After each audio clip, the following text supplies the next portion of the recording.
All rise. Judge of the B Court is now in session. Judge, this is case number JVB 1039, Sutton case. Thank you. You're welcome. Okay, Ms. Sultan, you're back. And I see that you got, well, dad or potential father served. What's your name, sir? My name is Stephen Pippin.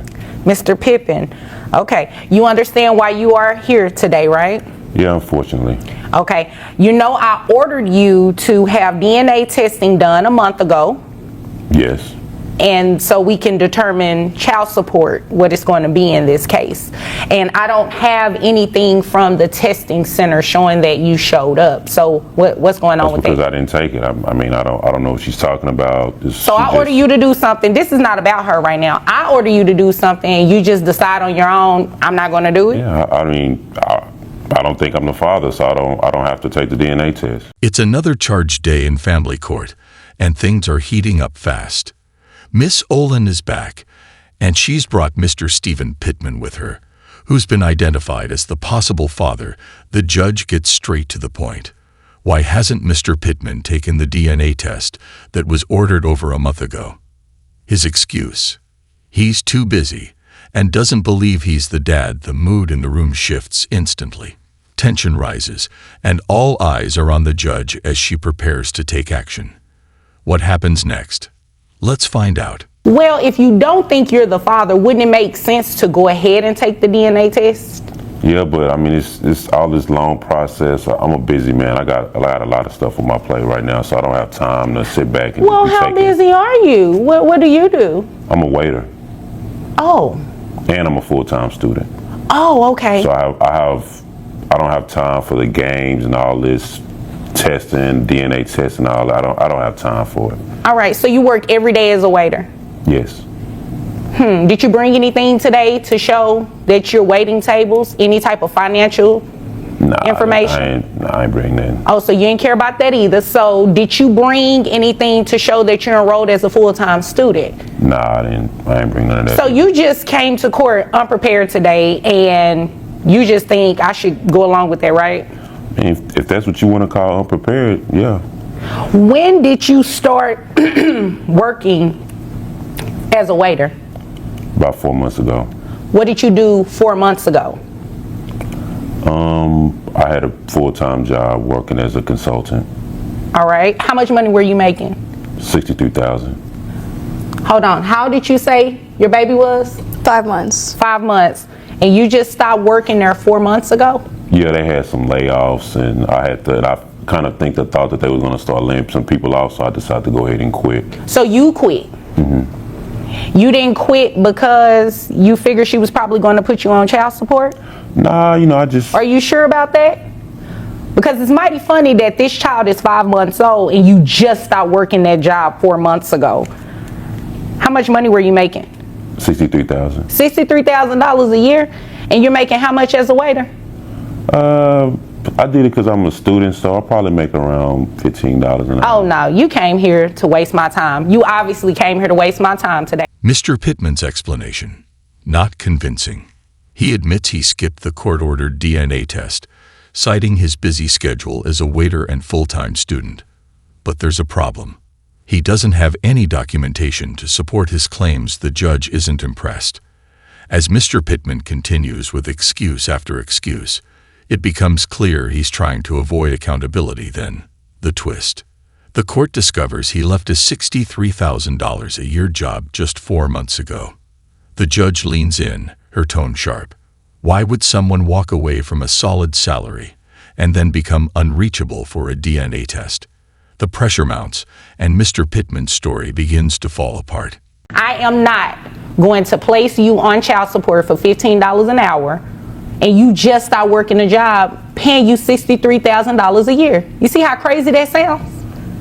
I mean, I think it's crazy that you using my $63,000 income. I don't even work there no more. You don't have to work there, but it sounds like you intentionally stopped working there because you thought she was going to put you on child support. No. So you just disappeared on her?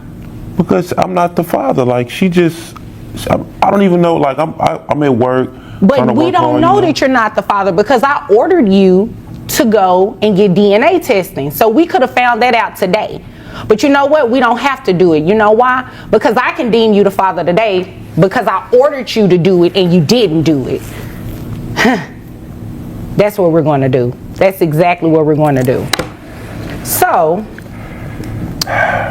who carries health insurance? Well, never mind. That was a bad question. Yeah, it's me. You carry health insurance. Yes, How ma'am. much is it? $750. $750. Does that include you and the child? Yes, it does. Okay. So what I'm going to do is split that in half, because child support, his obligation, he's only responsible to pay health insurance for the child only. Okay.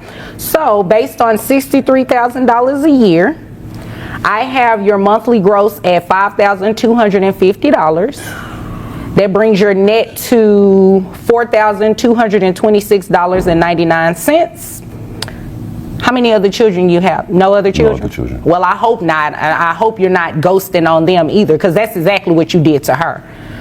So I have your monthly child support obligation at $845 plus $375, which is half of that $750 for health insurance for the child. Your monthly obligation is $1,220. The judge doesn't hold back.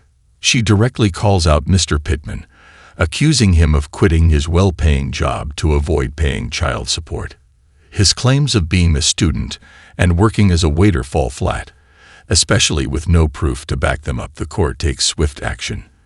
His child support payments are set based on the $63,000 salary he left behind. That means he's now ordered to pay $1,220 a month, plus half of the child's health insurance costs. And since he skipped the DNA test, the judge declares him the legal father by default. No more excuses, no more delays. It's a clear, firm ruling, a reminder that accountability is non-negotiable. And I'm ordering you to do that. And you don't have any control over that, because that goes through a state agency and it'll just I'll withhold just from you. go ahead and just submit my W-2s whenever I get them. I'll come back. Oh, okay, that's fine. But today, this is what we're doing. Since you came in here unprepared and not caring about anything, you don't care about that $1,220 either then, right? Okay, I guess so. But we'll get up there. I'm not tripping. Okay, well, we can do that at a later date. Do you have any other questions? No, I don't got no questions. Okay, do you have any other questions? Okay. Mr. Pittman isn't happy with the outcome, but the judge cuts through his complaints with a firm reminder. Court orders aren't suggestions. Ignoring them has real consequences. She makes it clear this case isn't about his convenience or income. It's about the child's needs. With the gavel ready to drop, the judge delivers a powerful closing message. Parenting isn't a part-time role you can dodge. It's a full-time responsibility. And in Texas, when you skip out on a court-ordered DNA test, the law steps in. In this case, that means being declared the father by default. As the case wraps, the judge stresses a crucial point. Financial responsibility isn't optional, especially when a child's future is at stake. The episode ends with a call to the audience. If you know someone in a similar situation, share their story. Because here in Child Support Court, every ruling has real-life consequences, and every child deserves the support they need to thrive.